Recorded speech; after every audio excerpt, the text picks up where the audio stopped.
Number 4. Kapampangan cuisine is the best example of East-West food fusion because we were the Spanish colonizers' favorites.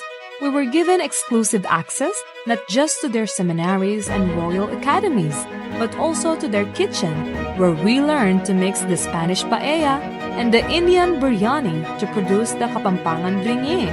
We added peanuts to cacao, and we have sokolating batirol.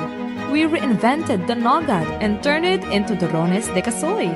The presence of the largest U.S. military base in the province gave Kapampangans unlimited access to American food culture.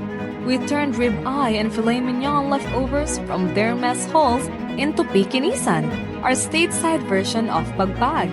You will even find an entire neighborhood of steak grills called Steak Street, put up by Kapampangans who used to cook for U.S. servicemen.